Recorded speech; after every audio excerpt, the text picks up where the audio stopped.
Right, now, before Carol Huff joins us to reveal where is our place of the day, could video link lessons be rolled out across schools in Scotland? There's a scheme already in place in the Western Isles called e-Sgoil, which broadcasts lessons across the islands from Stornoway. But they're also now reaching and teaching pupils in Aberdeen, even down in Bishopbriggs. Deputy First Minister John Swinney has said that these cyber classes could be a solution for the teacher shortage on a wider scale. So we thought we would investigate just a little bit more about how this actually works. We've got Angus MacLennan with us, who's a head teacher with e-Sgoil in the Western Isles, and also lead data and technology at the University of Glasgow. So good morning, Angus and Lee. Good morning. In practical terms, I mean, you're pretty familiar with this now, yeah? Yes, this was going to be our proof of concept year, but as things have worked out, we hit the ground running within a couple of days of us opening last August. Hazelhead Academy from Aberdeen approached us.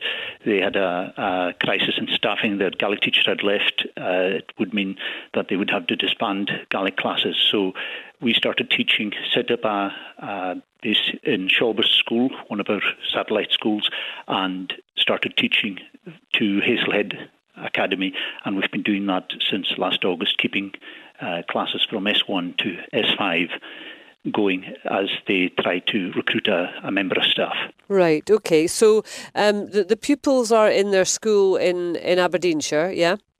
Yeah, pupils are in their school in Aberdeenshire. Classes are relatively small. The teacher works 2 days a week in the Nicholson Institute in Stornoway.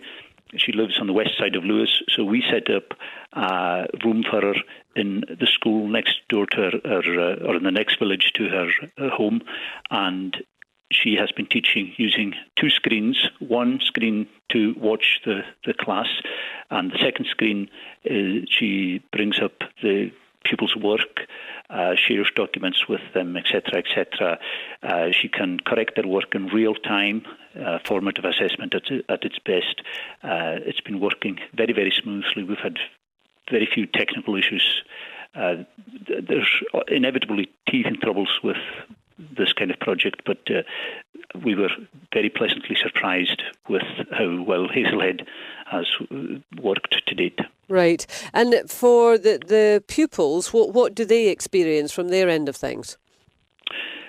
They're supervised in the class by another member of staff, as is normal in a school when a teacher is absent.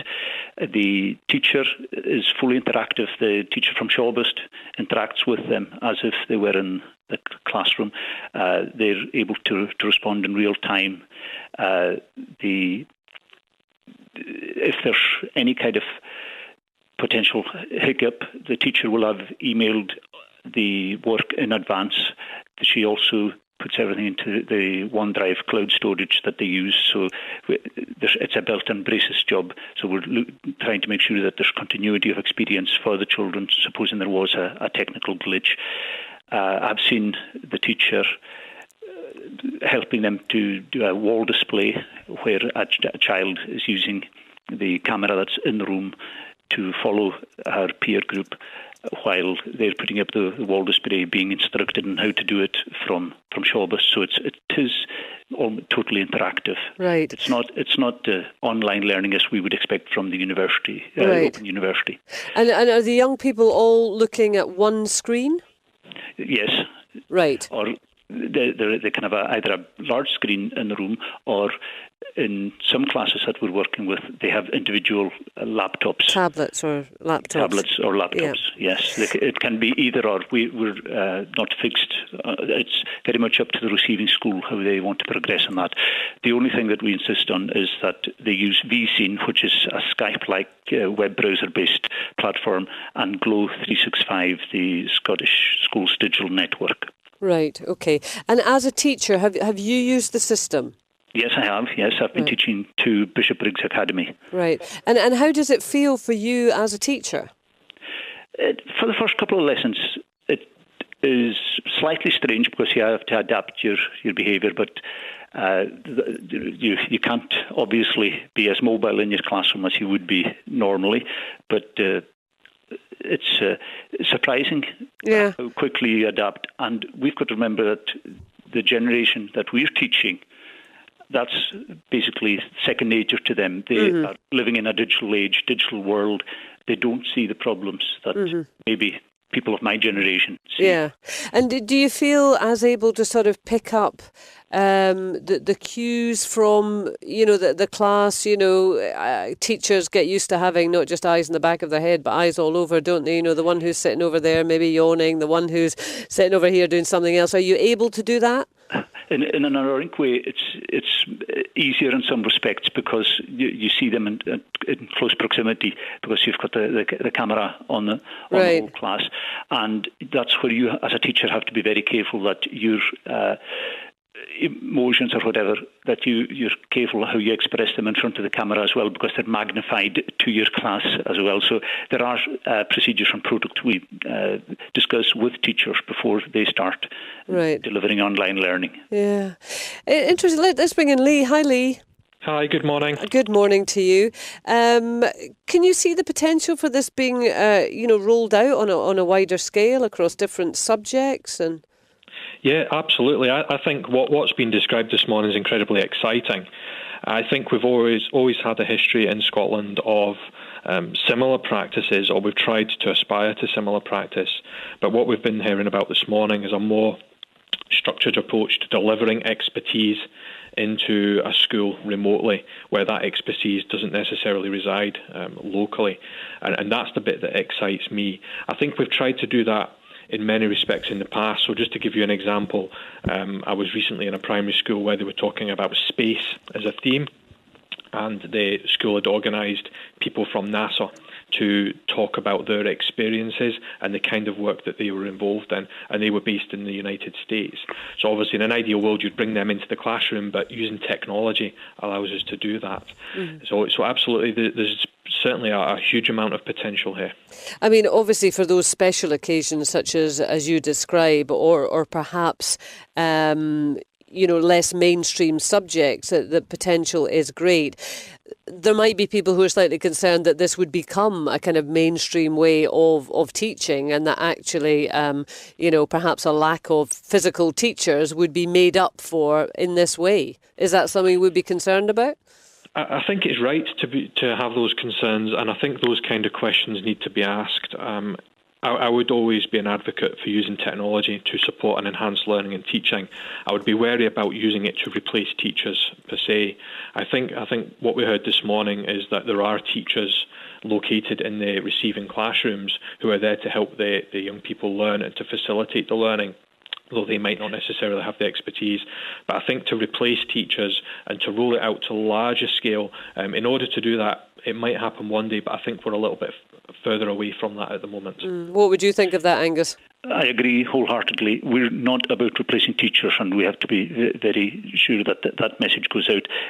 We're about adding value, about plugging gaps, about delivering, expanding provision where it's not feasible for a teacher to be engaged in, say, just now somebody starting off Gaelic medium education with very, very small numbers in remote rural schools, or indeed in the cities.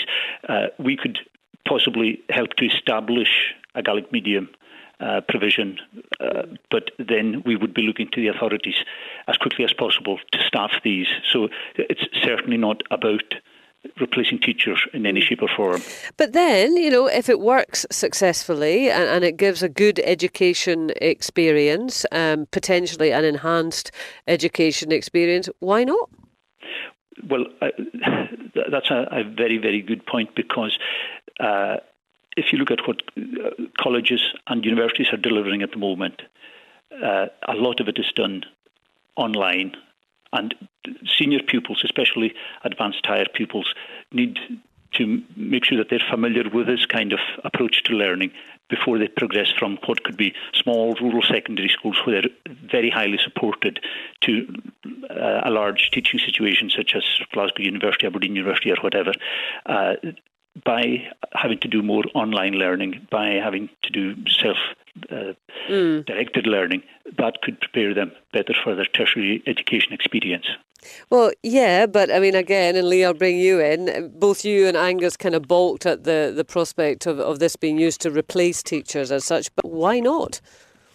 I think there's a lot of things that teachers do to humanise learning and to place it into context and to build the rapport and relationship with young people.